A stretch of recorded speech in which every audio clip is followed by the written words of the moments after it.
Povo do bem, estamos aqui com o nosso programa Tesão Literário, pela primeira vez ao vivo com o público. A gente está direto da cultura nordestina. O programa será exibido no começo de abril, mas hoje é o Dia Internacional da Mulher e ninguém melhor do que a gente receber Vera Ferreira, neta de Maria Bonita e Lampião. Vera, seja bem-vinda. A gente está com um microfone só, a gente vai compartilhando aqui, batendo esse papo. Seja bem-vindo ao Tesão Literário. Você tem tesão, não? Eu tenho muito tesão em falar sobre o cangaço. É um prazer enorme que eu tenho. E dizer assim, que eu fico feliz em poder partilhar com vocês o pouco do que eu sei. Porque eu digo que a história do cangaço, ninguém sabe tudo, né? Ninguém é dono da história do cangaço. E é uma areia movediça. Então a gente tem que ter muito cuidado quando fala sobre o cangaço. Eu queria aproveitar já essa deixa. Eu queria que você dissesse quem é Maria Bonita e quem é Lampião. Os seus avós. Bom, deixa eu me apresentar primeiro, né? Porque eu digo que eu sou Vera Ferreira, tenho 63 anos. Desde que eu me entendo de gente, que eu sempre soube que meus avós eram Lampião e Maria Bonita.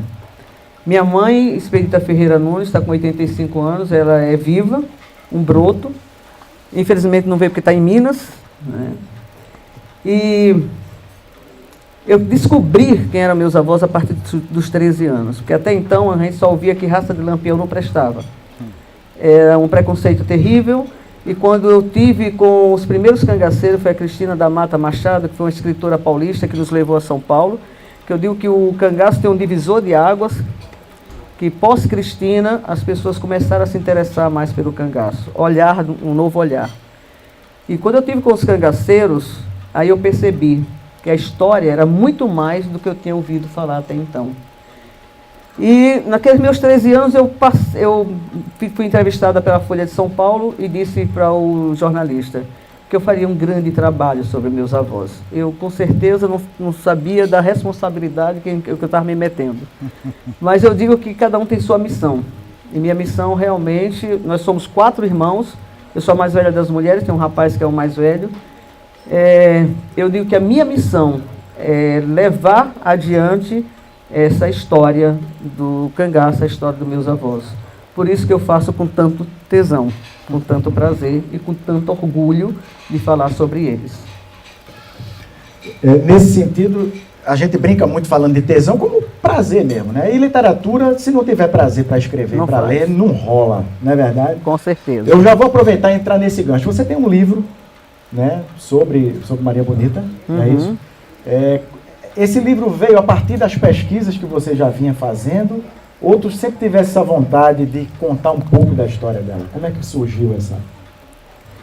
É uma longa história. Assim como eu tive vontade de saber quem era Virgulino Ferreira, que era meu avô, que é o meu avô, quando eu comecei as minhas pesquisas, eu não queria saber quem era Lampião, e sim quem era Virgulino.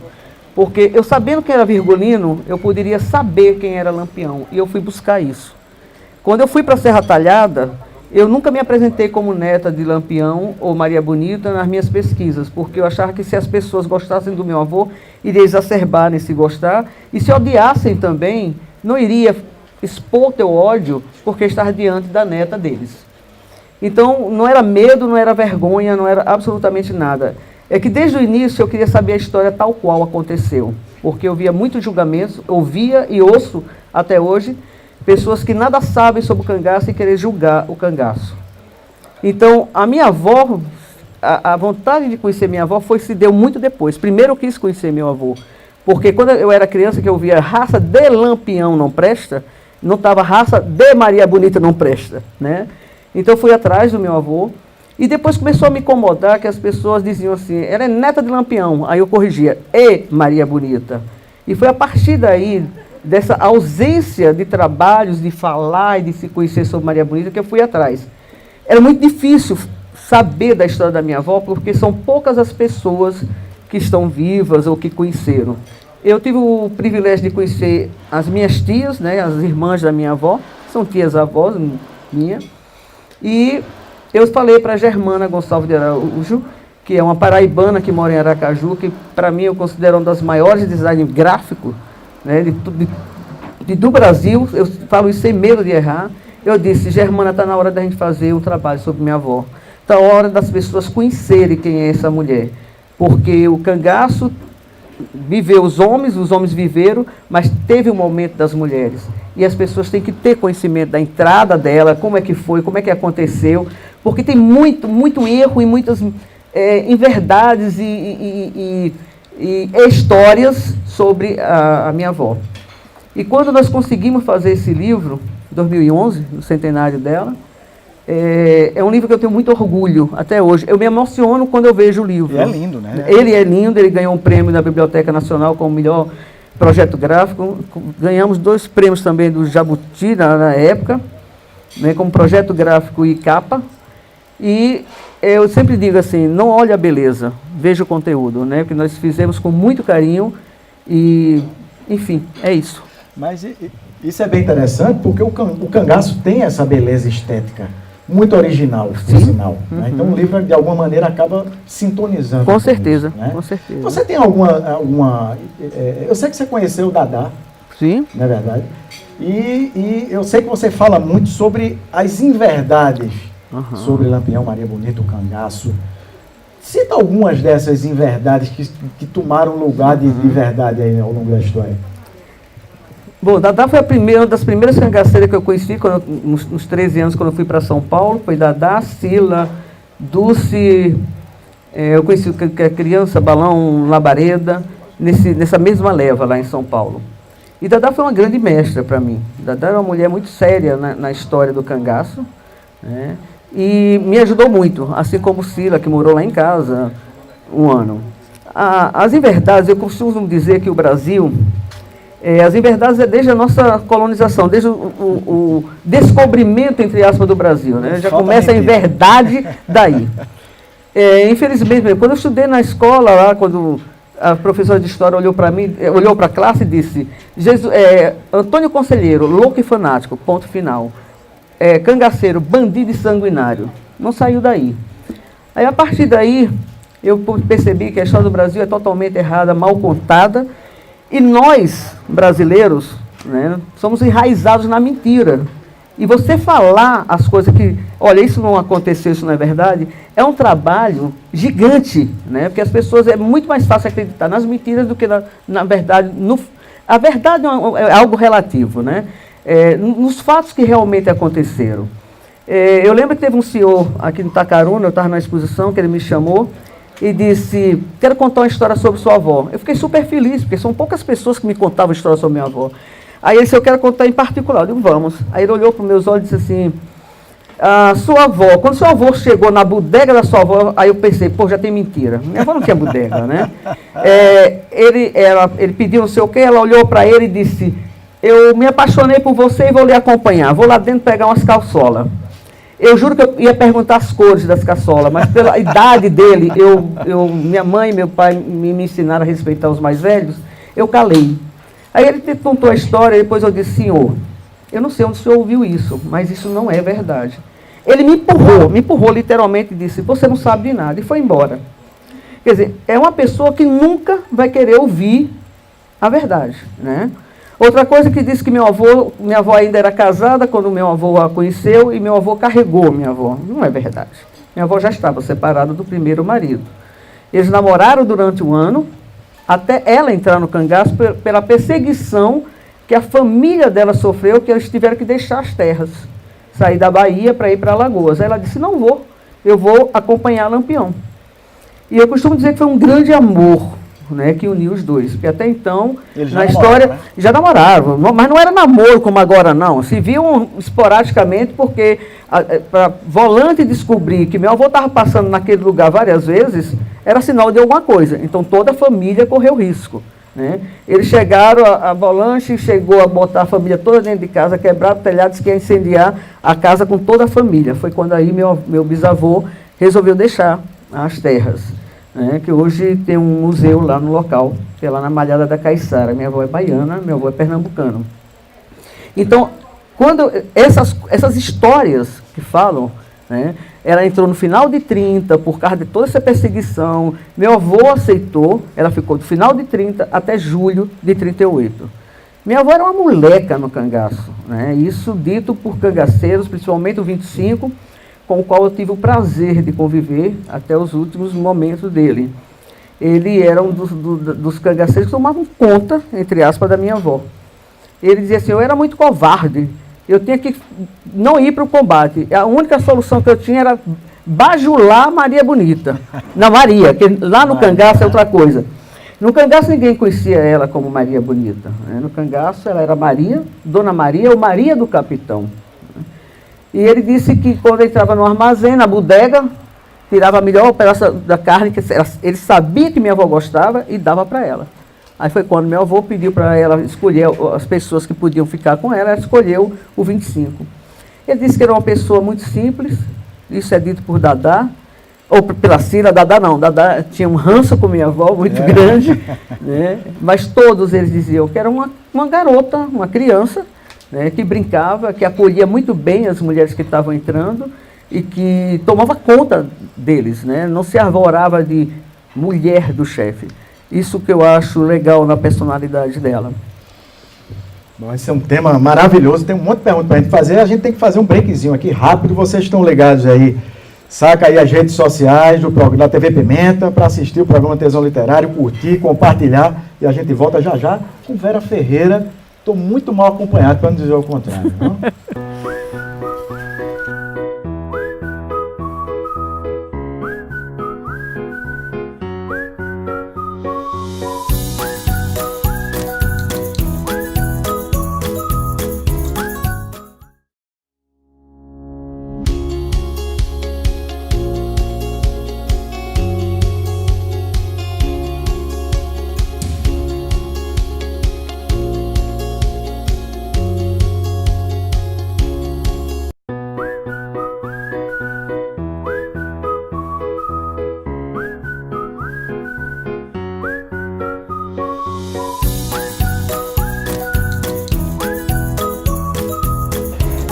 Eu não sei se você sente isso, mas Lampião e Maria Bonita, e todo o cangaço, né, toda essa coisa do cangaço, ela traz um sentimento de heroísmo no povo nordestino e também um sentimento de banditismo.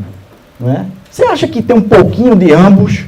Ou independente do teu lado afetivo, o que é que tuas pesquisas apontaram de fato em relação a isso? Eu costumo dizer que estudar nesse ângulo, herói ou bandido, é uma linha muito tênue, muito frágil. Né?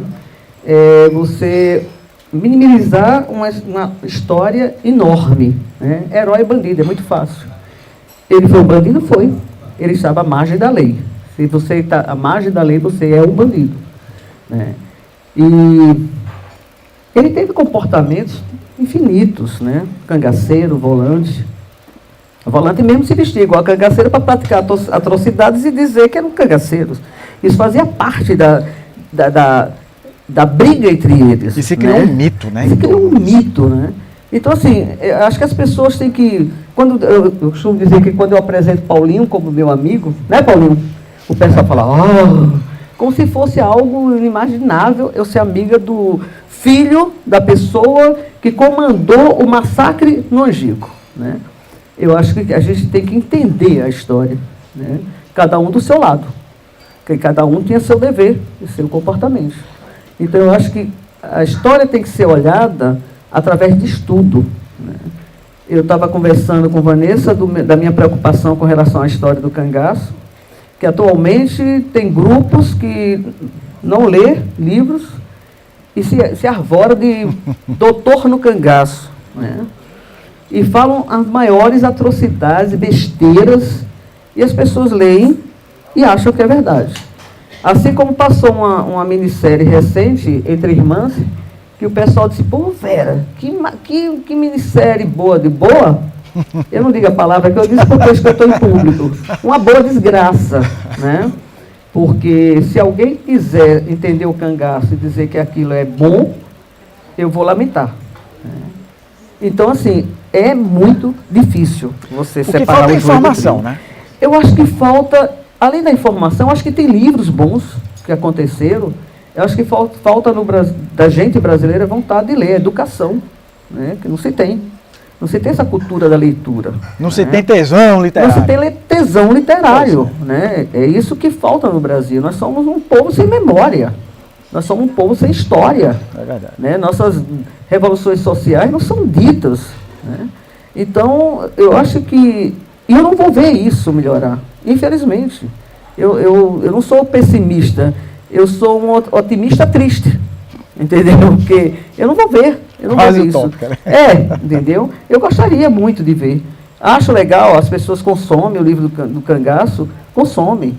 Mas me entristece as pessoas não saberem, só ler um livro e já achar que aquilo é o certo. Entendeu? Vamos aproveitar que hoje é o Dia Internacional da... Opa! Telefone, alô? Alô, não é telefone. Terminou o prazo. Esse aqui é o momento que a gente faz a pergunta-chave do programa. E aí eu vou aproveitar, tá todo mundo embora para você. Não vá-se embora, não. Se você quiser olhar para essa câmera aqui, aí você vai olhar para o público que está em casa, e a galera que está aqui está lhe vendo, e você vai responder: Vera, o que é que te dá tesão? Me dá tesão hoje...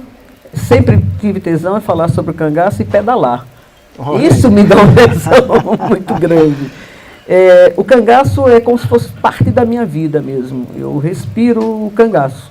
E isso me faz um bem e um orgulho muito grande, porque eu trabalho isso com seriedade e procuro ser o mais imparcial possível. Eu lembro quando eu escrevi o primeiro livro com Antônio Amauri, que é um dos maiores pesquisadores, ele disse: Vera, você vai ser muito julgada. Eu estou preparada para isso, porque eu nunca quis fazer meus avós de heróis. Eu quero que se entenda a história, que se ele matou C, ele tem que dizer matou C. Agora eu quero que entenda o porquê que eles entraram no cangaço. É só isso que eu quero. Ok? Muito obrigada. Que maravilha. Isso aqui é tesão, rapaz. A gente tem que invejar. E como a gente fala de tesão, é a brincadeira do programa. Você vai receber aqui agora. Olha o que é isso aí. Que maravilha. Isso aqui tem 1001 utilidades. Isso aqui tem 1001 utilidades. Eu vi que até você pode cobrir tua câmera para não molhar também. Que maravilha. Tem um número aí, não tem? Eu fui sorteada. Olha, rapaz. Isso aí é o seguinte. Nós sempre 97. Trazemos um livro. Tem um número 97. 97. Sempre trazemos um livro. E, claro, eu escolho a passagem, né? Aí eu fico brincando dizendo que é aleatória, não. Está marcado aqui. Pegue aqui. Inclusive é o marcador do meu livro novo. Gabriel Garcia Marques. Gabriel Garcia Marques. Então, na página 97, tem um trechinho pequenininho. Eu queria que você lesse. E eu vou te fazer uma pergunta a partir disso aí. Ao cabo de tantos anos de guerra, de governos amargos, de amores insípidos, o ócio pesava como uma dor. O pouco de vida com que o general amanhecia ia definhando, enquanto meditava na rede. Grande Gabriel Garcia Marques. Grande colombiano que devia ser brasileiro, que é um escritor arretado. Vou lhe perguntar, você chega a imaginar como seriam os teus avós, velhinhos, cansados, saudosos, arrependidos? Como é que você constrói Lampião e Maria Bonita no hipotético futuro onde eles envelhecessem? Eu converso com ele todos os dias, você quer saber, né? Eu esteio comigo 24 horas. Então, eu acho que eles me acompanham tanto que eu acho que eles estão comigo e eu não vejo eles velhos, caquéticos. Não, eu vejo eles pessoas, né, que me acompanham, estão seguindo a vida deles. Você acha que eles teriam arrependimento ou orgulho? Como é que seria essa? Eu acho que arrependimento, eles teriam, porque todos nós nos arrependemos de algumas coisas, né, de alguns comportamentos da gente, e eles eram seres humanos, e com certeza eles teriam alguns arrependimentos, sim. Mas eu acho que teria orgulho da sua caminhada também, entendeu? Aproveitando, essa garra que o pessoal do cangaço tinha, essa força de enfrentar o que eles achavam que era errado, você acha que isso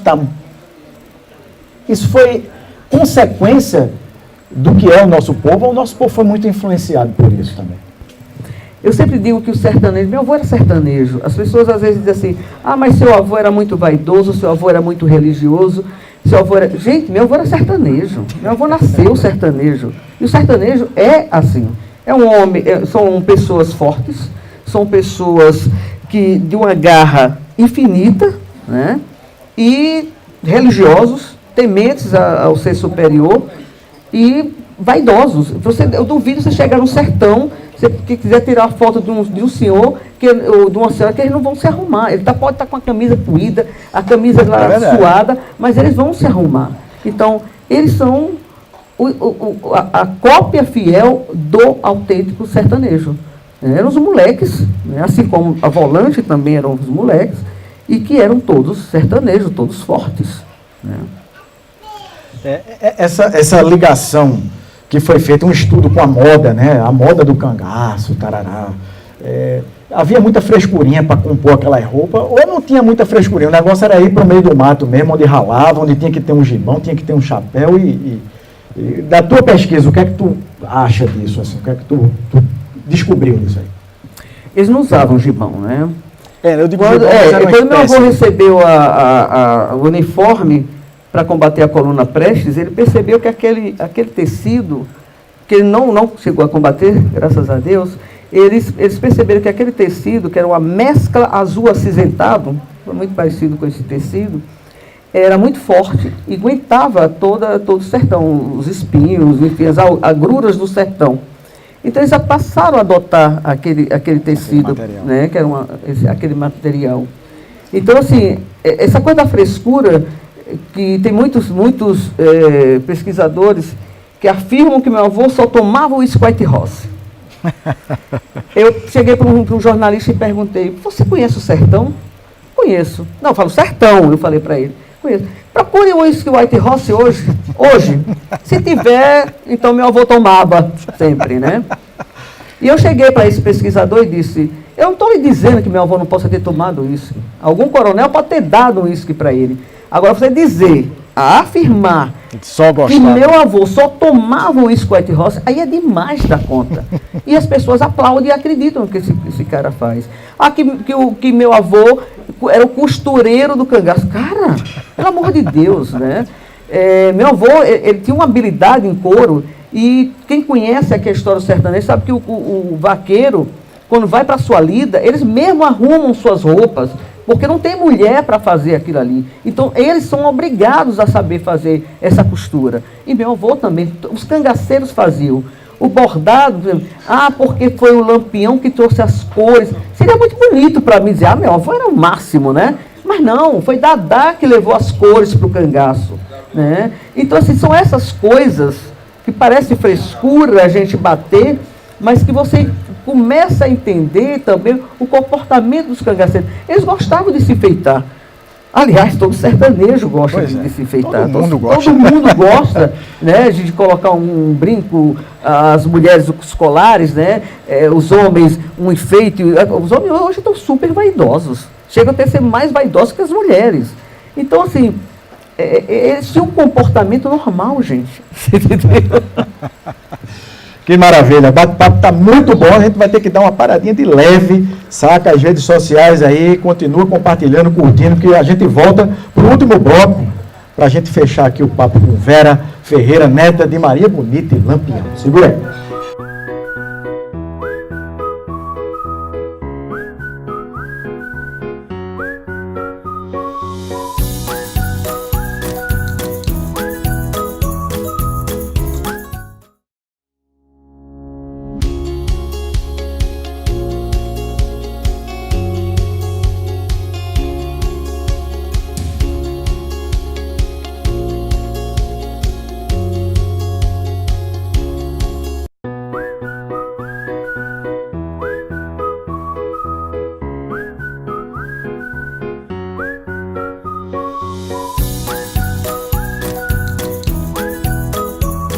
Mas tem um lugarzinho ali bonitinho que você pode se encaixar ali.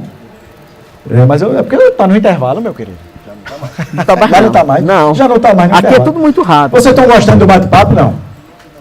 Estão, eu não estou mentindo, eles estão gostando. Então a gente vai... Ó, que legal. Valeu. Aplausos, gente. Aplausos para Vera Ferreira. Não, para nós. Para nós, Maravilha. Então você para história. Para tudo. Né? E aplausos para vocês também. Muito bem. Parabéns por vocês estarem aqui numa quinta-feira. E pela paciência. Com a paciência de me aguentar. Não é Vera não, que, vixe Maria, a gente fica 5 horas ouvindo ela falar aqui e não cansa, né? Mas, Vera, eu queria falar um pouquinho de você. É verdade que você foi e é a primeira mulher cinegrafista do Brasil? Pois é. Eu costumo dizer assim que o fato, o pessoal sempre diz assim, vamos lutar pelo feminismo. Eu digo assim, eu acho que cada um tem que fazer sua parte. Eu enfrentei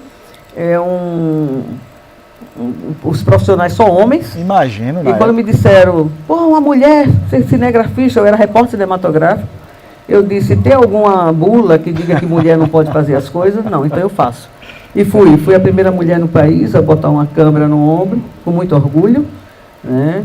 E eu sempre digo que a gente, quando quer fazer as coisas, seja lá homem ou mulher, a gente é capaz de fazer quando a gente quer. E quando a gente tem tesão de fazer as coisas. Entendeu? Então a gente tem que ter esse tesão de fazer as coisas. Agora eu sei que você perdeu um pouquinho o tesão, porque você teve que cobrir o Congresso Nacional, né? Que se hoje já é uma zona, né, eu imagino como é que foi esse teu trabalho. O que é que tu tirasse de lição para a tua vida, do convívio, que até a gente conversando em off, você dizia, é um circo, né? Desse circo mesmo. Os palhaços somos nós, é engraçado. Com certeza. Eu cobri o Congresso, eu morei 10 anos em Brasília e cobri o Congresso durante 4 anos praticamente, e os últimos anos, depois na eleição do Tancredo, eu cobri durante 6 meses, acompanhei o Tancredo. E lá no Congresso, eu tive a nítida certeza de uma coisa, aquilo realmente é um circo, nós somos os palhaços, e aqueles políticos, para mim, são todos farinha do mesmo saco. E me entristece ver pessoas hoje, amigas, brigando por esses capucos que não fazem nada por nós. Isso é triste, né? Eu acho que as pessoas precisam olhar, né? Entender o que é a política, o que é a politicagem, para que as coisas andem e fluam melhor para a gente. Né? Porque nós estamos um país sem rumo, sem educação, isso não é de agora, sem educação, sem cultura, sem segurança e sem saúde. Eu moro em Aracaju, que é um ovo, gente, um ovo. E é uma das cidades mais violentas que está dentro, né? O roubo é algo assim que ultrapassa já o limite. E não temos a quem recorrer. Então, eu peço para todos, não briguem por esse pessoal, gente. Né? Briguem por um todo. Não uma coisa micro, mas uma coisa macro. Quando a gente vota numa pessoa, é de uma responsabilidade muito grande. Não é o que essa pessoa vai fazer por a gente, mas sim o que ele pode fazer pela comunidade e por todos. Como é que a gente muda? Muito bem. Como é que a gente muda? Como é que a gente muda esse quadro? Eu acho muito difícil mudar, porque nós não temos educação para isso, né? Ou seja, tome tempo, né? Tome tempo, tome tempo. Eu acho que as pessoas precisam se educar. Eu não vejo essa nova geração muito propensa a mudar, não. Né? Porque é um ranço que passa de pai para filho. Quando eu digo que quando você faz uma política, se você fizer chegar num local e disser, eu não tenho dinheiro, mas quero trabalhar, dificilmente você vai ter voto. Né? É uma barganha, uma troca. Isso desde a nossa colonização. Quando os portugueses chegaram, com o Brasil já descoberto, e moravam os índios aqui, e eles barganhavam com os índios. Então isso é enraizado há muitos anos. Isso a gente tem que cortar. Né? Você acha que Maria e Bonito Lampião davam um deputado e um senador para mudar essa realidade, ou eles passariam longe dessa brincadeira toda? Porque assim, eles se envolviam de qualquer forma na época e tinham um envolvimento também com alguns coronéis, com a política, o próprio Padre Cícero, né? Que eu ia até perguntar a você aproveita e emenda se o Lampião tinha essa relação tão próxima mesmo com o Padre Cícero, como todo mundo apregou, mas você acha que eles tinham interesse de entrar para um cargo público se fosse hoje em dia? Deus me livre, eu seria a primeira a não votar neles. Não, meu avô só viu o Padre Cícero uma vez, gente. Né? Não tinha essa aproximação. Havia um respeito muito grande do sertanejo, dos cangaceiros, por a figura do padre, que era uma autoridade máxima. Né? O padre era uma figura muito forte. Verdade. E ele tinha uma dívida de gratidão com o Padre Cícero, porque o Padre Cícero acolheu a família do meu avô, os irmãos do meu avô. Porque a família do meu avô foi tão perseguida quanto meu avô. Eles tinham que se apresentar na cidade para um delegado, né, falava de que família que era. Se houvesse alguma coisa contra, eles tinham que vazar. E Padre Cícero acolheu essa família. Então, ele tinha essa dívida de gratidão, além do respeito pela figura de padre, mas só teve uma vez, foi em 26, quando ele foi pegar a patente de capitão. Eu acho que não. Eu gostaria muito que eles não entrassem na política, não. Entendeu? Não, no momento atual, não, porque é muito difícil. Acho que vocês, quem é sério não consegue fazer absolutamente nada nesse país tão corrupto. Eu vou complementar essa pergunta. Você acha que faltam mais Lampiões Maria Bonita nesse país, pelo menos com essa vontade de fazer algo diferente? Né? Eu acho que está faltando homens de garra, né? Homens que tenham palavras, homens que tenham decisões, né? Acho que homens sérios. Acho que está faltando no nosso país é isso. Quando eu falo homens, eu incluo homens e mulheres, né, em geral. Mas eu acho que faltam pessoas. Aliás, eu acho que falta mais mulher ainda, né? Mais mulher, mas é uma loucura.